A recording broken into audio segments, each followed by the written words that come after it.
Welcome to another episode of Pimp Your Brilliance with Monique Malcolm, a podcast about brilliant people leveraging their passions to create their own opportunities. I aim to show you what's really possible when you shut down the chorus of fear and lean into your genius zone.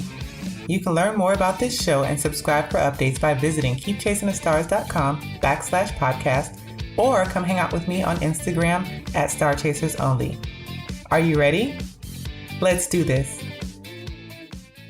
Hey Star Chasers, this episode of Pimp Your Brilliance is brought to you by the Visionary Journal. The Visionary Journal is a goal-setting guide, mini vision board, and day planner. It provides a simple structure to help you break your goals into actionable steps that you can integrate into your daily life. For more information and to order your own copy of the Visionary Journal, visit keepchasingthestars.com/Visionary Journal. Hey Star Chasers, welcome to the inaugural episode of the Brilliant Bitches Book Club. I'm your host, Monique of Pimp Your Brilliance, and today I have two super special co-hosts, my girl Siobhan from Be Free Project and my girl Christa from Christa David Art.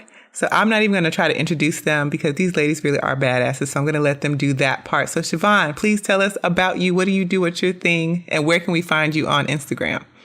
Hey everyone, I'm Siobhan, founder of Be Free Project, and I teach women how to get unstuck. You can find me at BeFreeProject.com, and then I'm everywhere on social at Be Free Project. Yay. Welcome, Siobhan. And Christa, what about you? Hey folks, so I'm Christa David. I'm an artist living and working in New York City. And, I paint things, I collage things, I photograph things. And you can find me on Instagram at christadavid.art. And I live in my Instagram stories. And she does really live in her Instagram story. So if you guys want to find out more about those ladies, definitely check them out on Instagram or on their websites. But without further ado, let's jump into this book club discussion because this month we are talking about You Are a Badass at Making Money by Jen Sincero.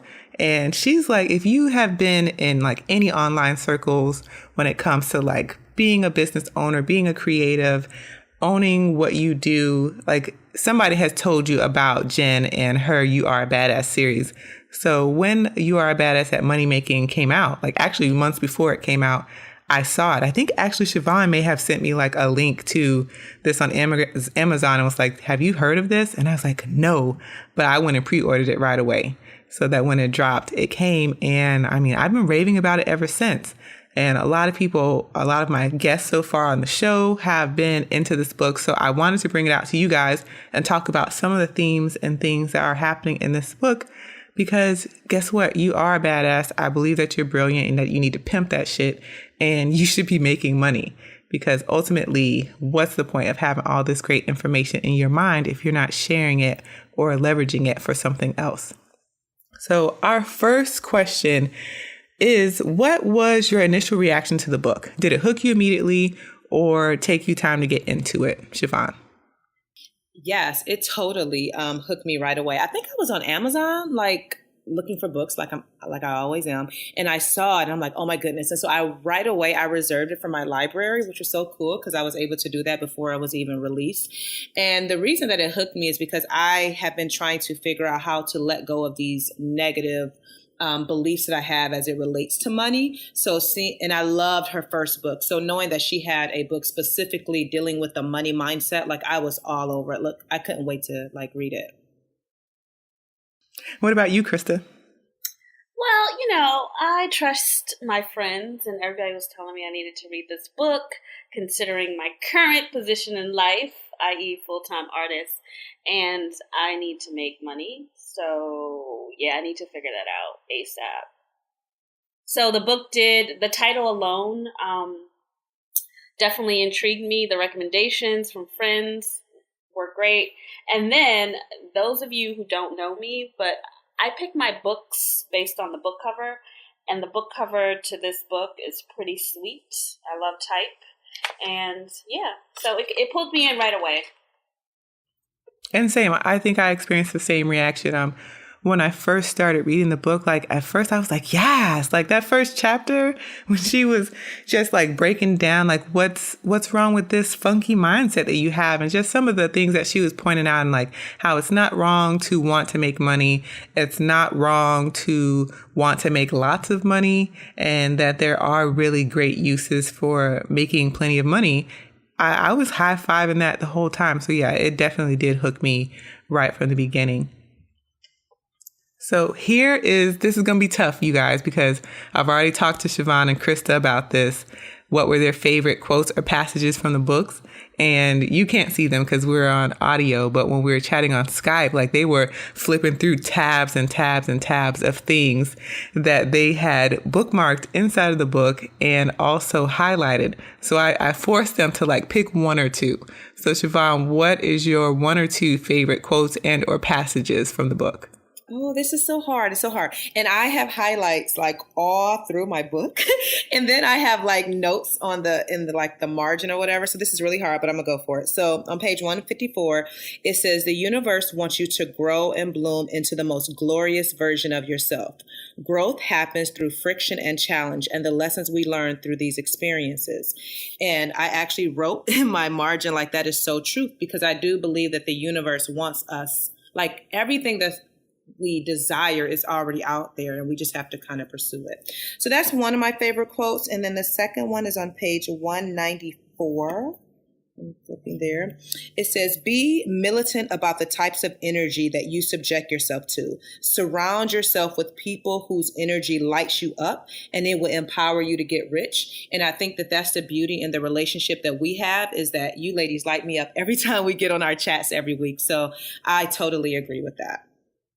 Yes. And, that's an important part of being successful as a creative or a business owner overall, is surrounding yourself with good company, surrounding yourself with people who are going to push you and have good energy and good intentions for you and can cheer you on when you're winning and pick you up when you're not.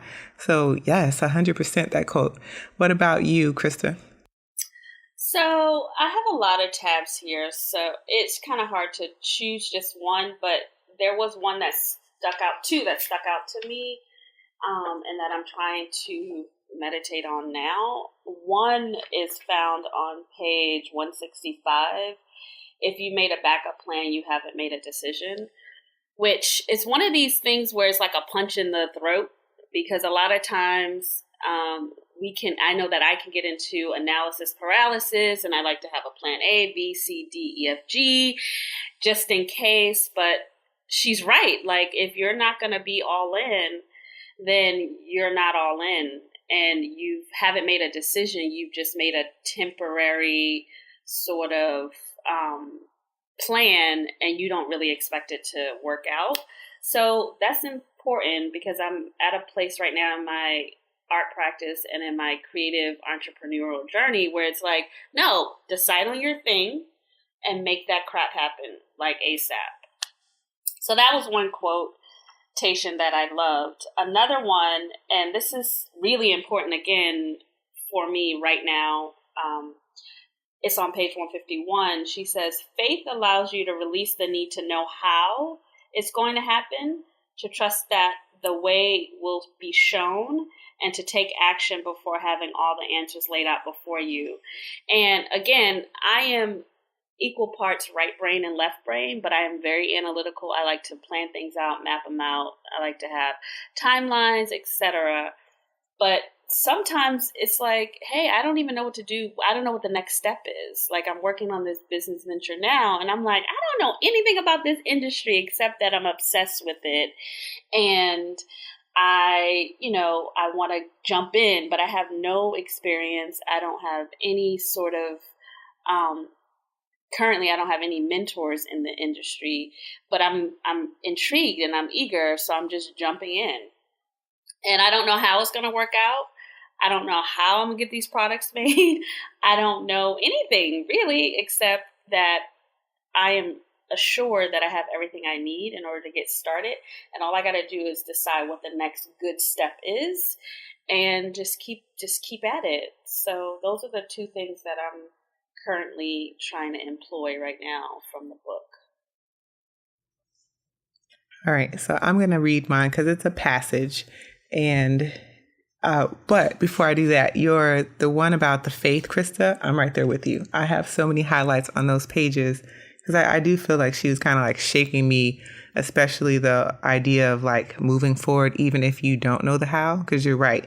There is so much like getting trapped in that. I don't know the next step. I don't know what to do, and not really wanting to keep going because it's like, I got to wait. I need to know all the answers. But sometimes that's just delay when it doesn't need to be.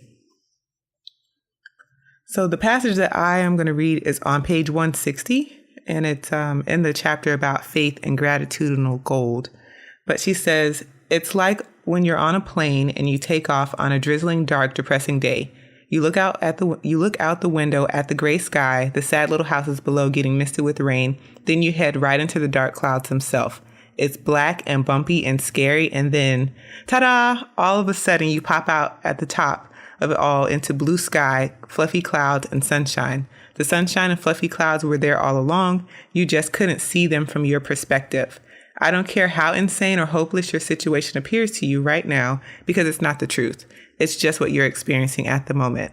There's an entirely different and sunny reality out there waiting for you. All you have to do is make the decision to blast through your own storm clouds of fear, doubt, and worry. Stay in grateful expectation with unshakable faith that the sun is there even though you can't see it yet, and stay the course through the turbulence until you reach the other side. Amen. So when I read that, Amen, right. right? When I read that, like it really, really resonated with me, because sometimes you read these professional development or self-help books and they can be woo-woo, and it's like change your mindset and all of this stuff. And that's great. I have no problem with that. But I think sometimes it makes people feel like all they have to do is like think good thoughts and change their energy. And that's fine.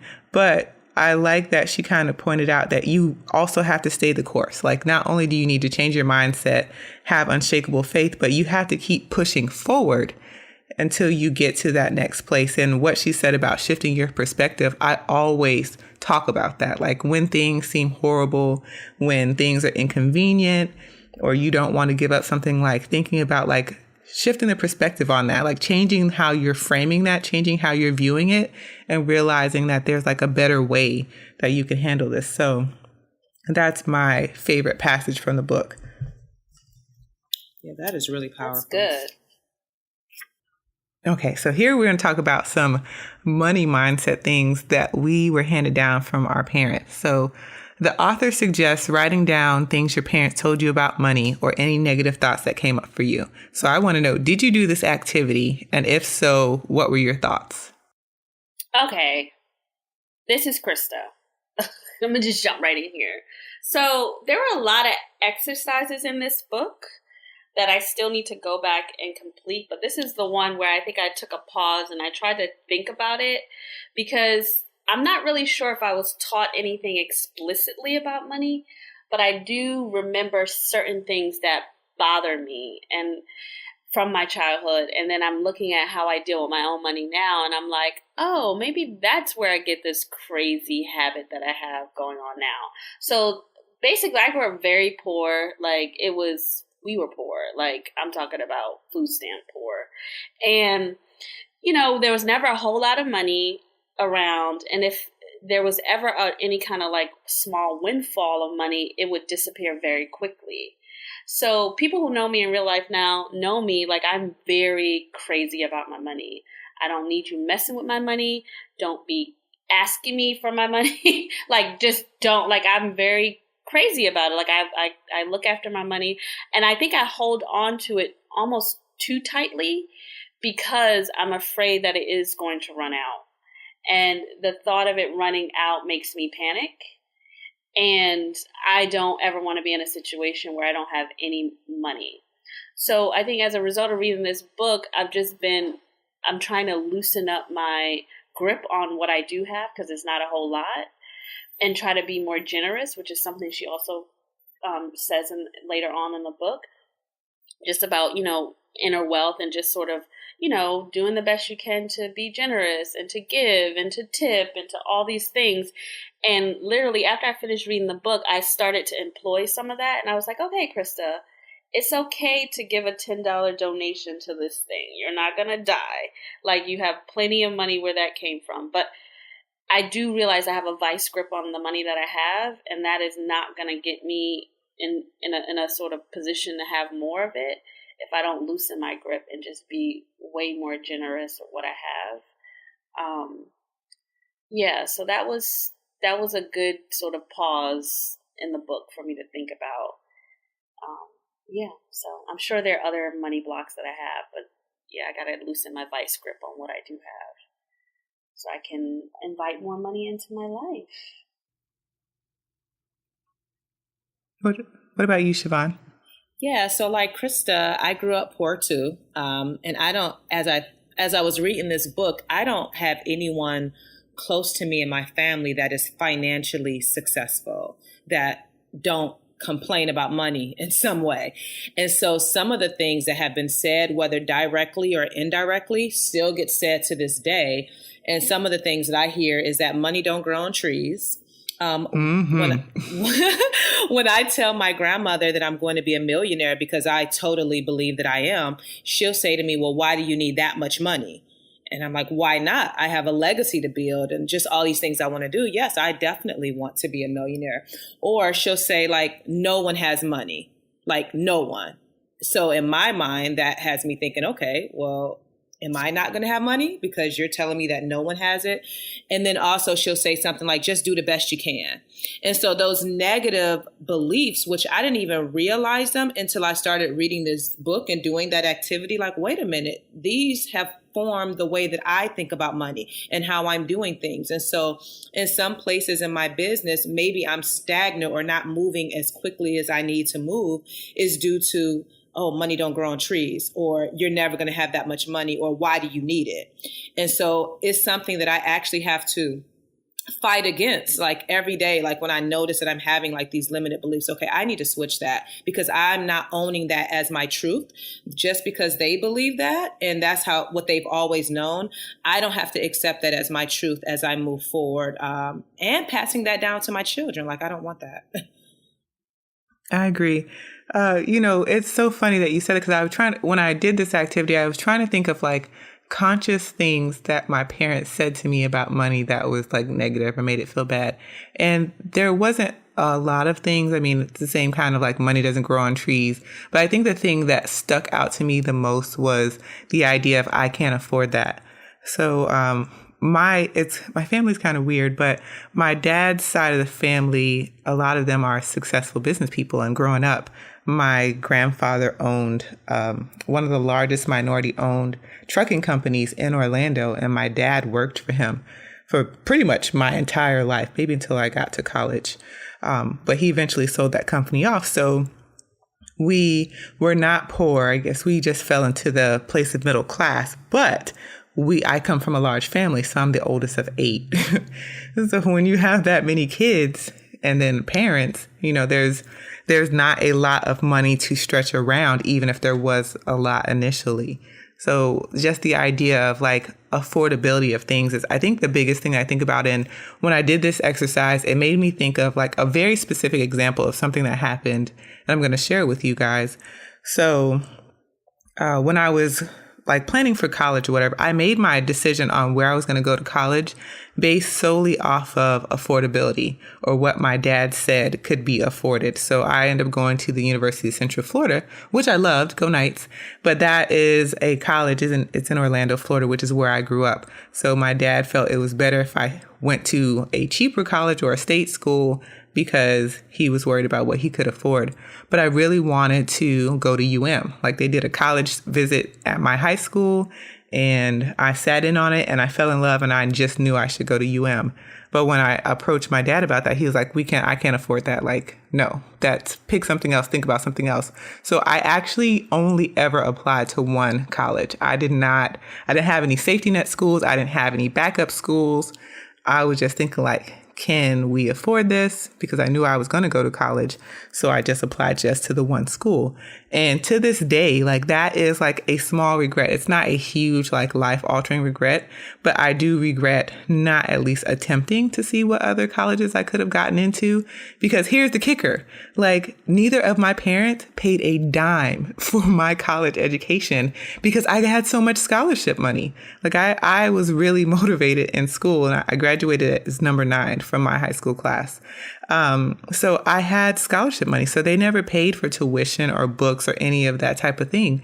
So, you know, in retrospect, it feels silly that I did not at least attempt, or I just let his money belief impede me from going to the college that I really felt like I should have went to. So that's kind of like my big thing when I think about like negative things, or that your parents said, like things like, I can't afford this.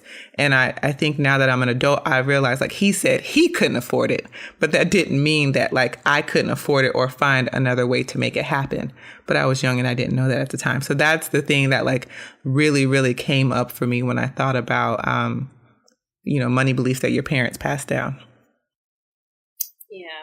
And then we got to be very mindful that we don't pass those beliefs on to our children, because you can just be talking and just say something and you're repeating like exactly what you heard. And then now that can form into a belief that they have. I know I'm very conscious of that. Exactly. Yeah, that is important. All right. So moving on from that one, our next question is, how serious are you about doing the mindset work and manifesting the money that you need now that you have like some tools and some resources under your belt? I'll go. I am very serious about it. I feel like this book gave me so much clarity and actionable things that I can do to kind of reverse the way that I think. So one of the things that I shared with you ladies is that I wrote down like the affirmations that she would have in the back of the book or throughout the book. I wrote those down on like this little card and I tape it to my computer and I recite them all the time because I'm always on my computer. So I'm always seeing these affirmations of, and one that I have here is, I love money and it comes to me easily. And I also wrote them in my journal. And I shared, and I want to share this. I don't even know if I shared this with you ladies before, but I shared a money affirmation while I was reading the book on Instagram. And someone, Monique Brown Vegan, actually DM'd me and she was like, remember when you shared this affirmation about I love money and it comes to me easily? She was like, I started saying that. And she said, when she started saying it and actually believing it, she started getting PayPal and like Stripe, like money, like into her account daily, because she changed the way that she thought and she started reciting the affirmation and she started putting action behind it. And I didn't know that me like just sharing that, I was doing it for myself. And so when she said that, I'm like, oh, I forgot I said that. Let me remind myself to keep saying this affirmation over and over again. And I notice as I'm intentional about that, I can see like small changes happening because I'm changing the way that I think. Yeah, no, that's really good. I need to write these money mantras down myself. But as I was reading the book, so a couple things. One, it's funny how a few people in my life who are really close to me have always affirmed this idea that if anybody's going to be rich, it's going to be Christa. Like, she is going to be rich. And I think that's a combination of just my optimism, the fact that I work really, really hard when I focus on something, etc. But, you know, I would just brush it off and be like, okay, well, maybe they see something I don't see. But when I quit my job a year ago, I was just like, okay, a couple things are not going to go down with this day job that you have. Yes, you make 6 figures. Yes, you're in this leadership position. Yes, it's a nice, comfy job. But let's be clear, you will not get out of debt as quickly as you want to get out of debt. And you will not be rich having this job. That is just, jobs are not set up to make you rich. And they're certainly not set up to kind of create the kind of wealth that I've decided that I want to have for my life and to to sort of have my money work for me. So I quit my job and I decided I was going to make art. But now that I'm out here and it's been almost a year, I'm like saying to myself, okay, you have to keep the momentum up. So as I was reading the book, I saw myself gravitating towards the tips that are just going to keep my mind focused on what the goal is, because it's very easy, especially when you're working for yourself, to be all over the place and to change your mind every third second about what you're going to do. And that is completely contrary and running in opposition to what Jen, says you should do in the book. And again, what she says is what a lot of people in the self-help professional development space say and have been saying for decades, which is you need to have a goal. You need to be clear on like what you're going to do to get to that goal. You need to have a date on when you're going to achieve that goal. You need to be very specific about the kind of money you need to make, basically how many by when. And so as I'm reading, I'm picking up these tips. And the one thing that I did, there was like a passage in the book. I can't remember right now what page it's on because I got too many dang tabs.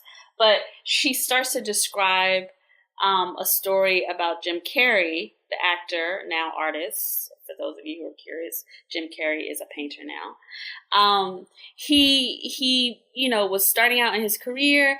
He was broke as all get out. And then he wrote himself a check for $10 million, like a little paper check, and he put it in his wallet, and he kept his sort of goal and his belief and his intention clear in his mind that one day somebody was going to pay him $10 million for his services. And at that time, his services was acting and performing. So when I was reading this book, I sat down and I drew myself some checks. And I'm dead serious about these 2 checks that I've written. I wrote one check to my student loan. I want to call them enslavers because it really is such a racket. Like, I really wish I could go back and do college and graduate school differently, because this stuff is no joke, especially graduate school, which is where I racked up all my loans.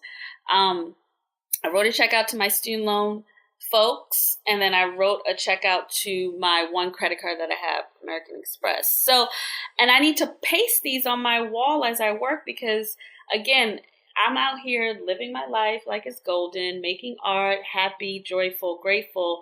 But at the same time, I'm like, I want to be financially free. And what that means is I don't want to owe a single person on the face of this earth any money. And I want to have enough money to do the things that I care about, i.e. make my art, travel the world, have a place that's comfortable and large enough to fit and support my family so that they have a nice place to live and rest and etc. And like have enough to give some away to help somebody else's life, improve. So I'm very clear on what I want to create. So I made these checks because I need to keep myself accountable to like, I need to manifest this amount of money by this date so I can, get out of debt. And then I can start making some other goals about how much money I want to have in my checking account, how much money I want to make from these business ventures, etc. But yeah, you got to have very concrete goals, and it has to be specific, and it has to have a dollar amount. So that was the biggest takeaway for me, or the first thing that I'm trying to really employ from the tactics in the book. So I wrote my checks. I wrote them out by hand. I made them on some little cardstock, and I'm going to stick them on my wall and or probably slide them into my bullet journal just so I can see them every single day and just make sure I'm putting in the activity in order to generate that kind of money, because there's I need to have more urgency around manifesting this money, or making this money, and be open to it coming to me in a whole variety of ways. And yeah, so that's what I'm doing. That's what I did. So I got my checks. It's a lot of money. It's scary to even think about how much money, but again, money is energy. In my mind, I'm like, okay, this may seem like a lot of money you got to generate, but $125,000 is not a lot of money. It's not a lot of money. It's not a lot of money. And I have to keep telling myself that it's just a little bit of money. It can come to me very quickly, and then I can be debt free. Like, that's the truth.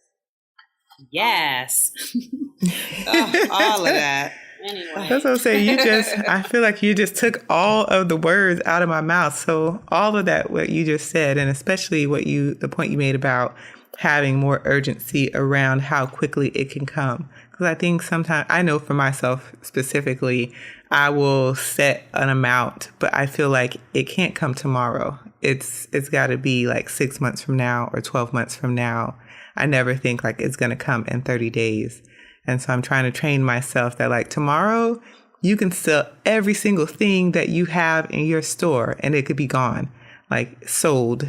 And it just takes like the right energy around that. So everything that you just said, yes. So next question. What did you learn or take away from this book? My biggest, okay. My biggest takeaway is that, and Christa just mentioned it, is that money is energy. Like it is literally energy and it's just traveling around. And so what you focus on is what you're going to receive. And so I am trying to be very intentional with my thoughts. And even I did something similar, and I'm going to actually take that idea, Christa, about making these checks. But I use it, one of these little cards or whatever, and I wrote down like everything that I owe, like all the debt outside of my house and what I needed to get paid off. And I wrote that all these things down or whatever. I pulled my credit reports, wrote these things down, and then I stuck it in my wallet so that it's always with me and I know what I'm working towards. And as soon as I was intentional about that, I got an opportunity at this school that paid me $2,500 that I was able to pay a credit card off right away. Woo! Yes. Yeah. So noticing, like knowing what that big amount is that I have to pay off, and then having it with me at all times so that I'm conscious and I'm not just wasting money, but I know like, no, you're working towards something big to pay off this debt so that I can do the things that I love, like travel and just all these different things that I want to experience. So for me, realizing that money is energy, that you have to be intentional about getting out of debt and then figuring out, okay, how much money do I really need to live a comfortable life? And then making sure that you're putting the action behind it so that it can become your reality. Yep. I agree. I'm so happy you mentioned that. I need to pull my credit report because I'm focused on these two things. I'm pretty sure I don't have anything else, but I definitely want to make sure I'm clear on what it is I'm trying to accomplish.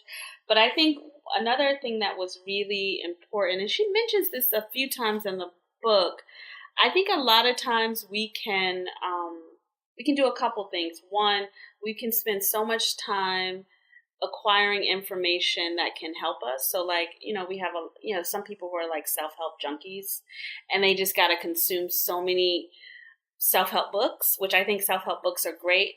The key thing about this book, and if any of you out there listening know anything about the self-help space or professional development space, she's not saying anything new. She's not saying anything that hasn't been said 5 years ago, 10 years ago, 20 years ago, 30 years ago, 50 years ago when the field first started. It's these same universal principles. I think the way she's saying it is uniquely hers. But at the end of the day, and this is what I remind myself, is like, Christa, you don't need to read any more of these books. What you need to do is be clear on your intention and what you're trying to create. And then you need to go and do your damn work. Period.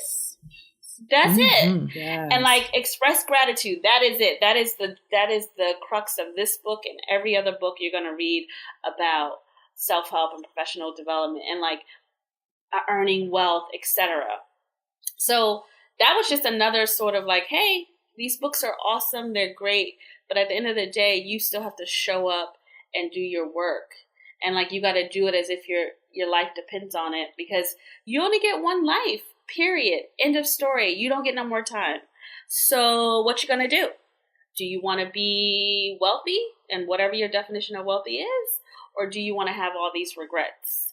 And I've decided that I don't want to have any regrets, and I am gonna put my ego aside, and I'm just gonna forge straight ahead and knock on whatever door I need to knock on, ask whomever I need to ask for help.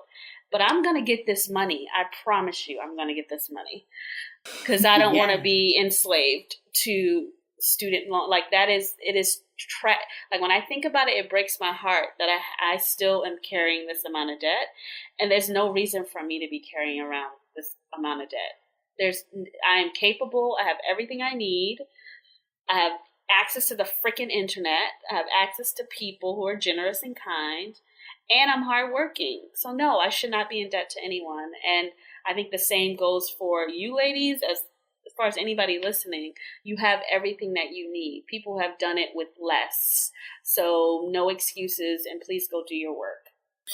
Yes, come through, Christa. Christa, I want to give you like all of the emoji hand claps and high fives. I'm like, yes, every single word of that. Every single word.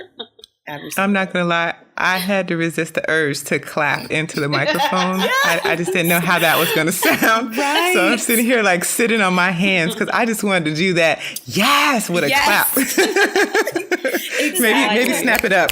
Do some snaps. Yes. This is how I talk to myself every day. You gotta talk to yourself this way. But it's a word, because everything you said is true. And the biggest thing about doing the work, like I like, one of my favorite things, I love her writing style. So I love how it's relaxed and it's casual, and she's saying swear words, because if you talk to me for a while and you're good friends with me, then you just know I just curse left and right. But I don't do that so much in a business setting, because, being professional, and I just don't feel like it's a part of my brand. But so the way that she writes really resonates with me, and it's super casual.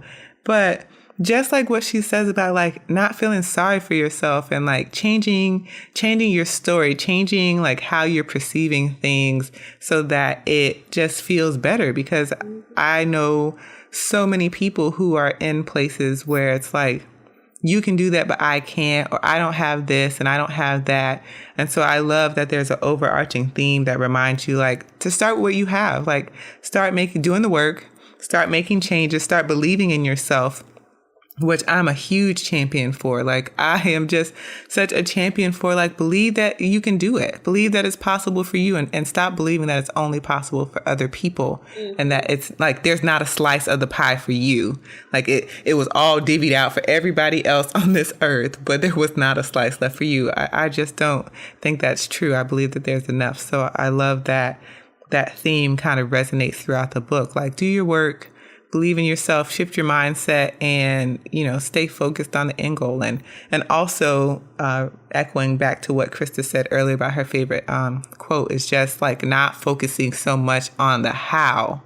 I get so many messages from people that are like, I have ideas, I want to sell them, but how am I going to sell them? Or how am I going to get people to believe that, I'm capable? And I always want to say, like, it starts with you. Like, do you believe you're capable? Because if you don't believe you're capable, then I don't think that you should believe other people should. Like, if you can't see it for yourself, why should somebody else have to see it for you? So that's my biggest takeaway. I mean, can I just share a little story? Because I went to this conference a couple of days ago that was put on by Instagram and this company called Headley and Bennett. And the CEO shared a story that I'm like, it's mind-blowing, but it is very inspiring. Her name is Ellen Marie Bennett, if you want to follow her on Instagram. But she was just like, when she started her company, Headley and Bennett, I think it's like, not even that old, maybe 5 or 6 years ago. She said she convinced her boss to let her make her company is an apron company, a uniform company for chefs, artists, whatever. Basically aprons, beautiful aprons. She said she convinced her boss to give her her first order of 40 aprons. She did not know, only thing she had up until that point was that one, she was a chef. She wore aprons most of her professional career, and she had a lot of opinions about it. But she did not know how to make aprons. She didn't have a pattern for the aprons. She didn't have anybody to sew the aprons. She just knew she wanted to make aprons. So she convinced her boss to give her an order for $40, 40 orders. And then she went out and she was like, okay, all I got is $300. Like, how do I get a pattern, somebody to sew these aprons, like source material? She didn't know any of this. So she took the one thing she had, which was, okay, I'm a chef, I know how to cook food. And she started to barter with people. I'll come over and I'll make you breakfast. I'll make you dinner. Can you do this? And like, she built this multi-million-dollar company off of not knowing how to do anything. And that is like, I was like, oh, okay, we really do have everything that we need. But you got to hustle and you have to enroll people into your vision, which is what I picked up that she is excellent at. She is excellent at getting people excited about seeing what she saw, which was, I want to make uniforms for cooks and other people who are in the service industry so that they can be proud to show up at work in a job that is very, very challenging and very, very difficult when you're working 12, 14-hour days. But she didn't know how to do any of the things. And I was just like, oh, shoot. Okay. All right. You just got to be clear about what you're doing and like have the gusto to enroll people into your thing and like just do your work. It's amazing that things can happen. And if it can happen for her, I think it can happen for any of us, honestly. Yes, ma'am. All right. So let's kind of wrap this up with our last question. And this is where we're going to have to let action meet the road. So you guys, how will you use this book to further your inner money-making badass? So what will be your next steps? Well, I'm going to carry this book with me everywhere I go because I know because what happens is, you know, kind of like what Christa was saying, like all these self-help books, they're all pretty much the same, but like we can forget. And so you can be very excited in the moment and then life goes on and you're like, wait, what was I going to do about making money? So really revisiting the things that stood out to me the most. Like I said, I already wrote down like affirmations and I'm reciting them daily and just making sure that the goal for me is to pay my debt off. I know what that amount is. That's what I'm working towards, and just being intentional about taking action. So selling products, hosting more live events, you know, getting paid to speak at different events, and just being very, I guess, aggressive and also persistent about making things happen. Like I want my life to change like nobody's business. And so I know that I have to put in the work to make it happen. And I already got the tools and I got you guys. So Amen. Amen. I'm going to go back to that quotation that I mentioned at the beginning. Like, if you've made a backup plan, you haven't made a decision. And, you know, I spent a decade being a public health researcher, so I have a good set of skills that I can market and make money off of. And I've been doing that part-time now just to kind of fill in the gaps because selling fine art, you know, to date for me has been a slow burn. But then I've just decided that my immediate next step is I'm wrapping up my public health projects. I have 2 going on right now. Again, they're very part-time, maybe a couple, you know, maybe like 10 hours a week. I'm wrapping those up this month, and that is it. Like, I'm not taking any more of those because that was my backup plan. It was like, oh, you can have this backup plan. You can make this money on the side, and you can, you know, still make your art or whatever. No. So I'm going to wrap those 2 projects up. I'm not taking on any more consulting projects. I am going to hustle my behind off to sell my art and work on my skincare line, which is my other thing that I'm obsessed about. And that's it. That's it. Those are my plan A's. That's it. I'm not doing the other thing that is easy and convenient for me anymore. I don't want to be distracted or divided. So fuck the plan B. We're moving away from the plan B. Okay. We don't do plan Bs around here. I am not a plan B bitch. I'm just saying I'm a plan A all the way, plan A. I need a t-shirt for that. Seriously. Anyway, that's what I'm doing. Do it big then. So this is one of those scary things. So we're back in planner season, which means that I am into creation mode and also the hard part of figuring out how do you fund a planner, you know, with commercial printing, because it's not cheap and there's a lot of work that goes into it. And, you know, it just happens every year, especially when you're a small company and you're trying to balance inventory and money. So I'm not going to lie, like I've been freaked out for like the past month or so thinking like, this is how much, I have quotes, I know all of these things. And it's like, all right, this is how much money you need. So my next steps are to open up pre-sales for the Visionary Journal. And I am like freaking out all over again, just like last year. But I like what you just said, Christa, about, you know, screw the plan B, because I already was like working on like plan B. So if this didn't work, then this is what I'm going to do instead. And I actually think I have more plans in motion for plan B than I do plan A. But let's, you know, like you said, screw plan B. Fuck plan B. And let's just ride out plan A, because the worst that can happen is it just doesn't work, and that'll be fine too.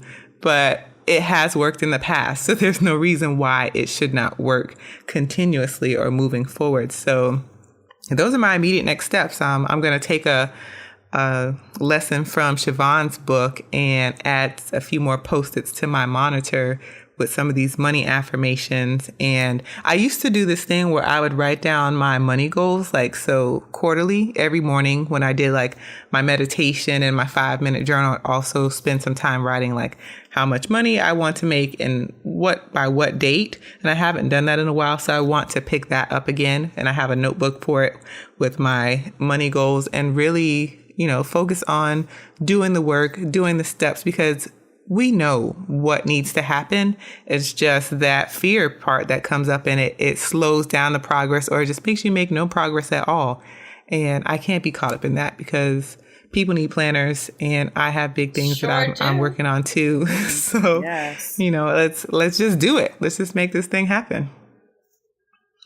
All right, ladies. So any final thoughts before we sign off? This was amazing. I had so much fun. And just hearing your insight and Christa's insight about the book, and I'm ready, I'm on fire, yes, let's go make this money. Yes, I am glad that I read the book. I'm glad I got these checks, and I can't wait to tell you all about how this money has come through. Yes, yes. Yes. So, all right. So at this point, one thing, so I also want to steal Christa's idea for checks. So when this goes out, if you check the show notes, which I'm thinking it's going to be Keep Chasing the Stars /B1, I will have some tips and tricks, highlights from the show, and also some paper checks that you can print out and write for yourself. So make sure that you visit that link. Next thing, so this is the first episode of the podcast book club. Our next episode is going to go up October 25th. That's when we are going to be discussing essentialism. So that is our next book. It's by Greg McKeown. So if you have not already read Essentialism, grab a copy. You can also check it out from your library. It may even be available as an audiobook on Audible. Look into that. I'm not sure at this moment, but be ready for October 25th, because that's when the next podcast will go up for the Brilliant Bitches Book Club. As always, you can find out more information by going to keepchasingthestars.com /book club. It's all one word. And until then, you guys, we will see you guys then. And that's it for this week's episode. Thanks so much for listening. Learn more about this show and get access to show notes by visiting keepchasingthestars.com. While you're there, make sure you subscribe for updates. I'll be back next week, and in the meantime, go out there and pimp your brilliance.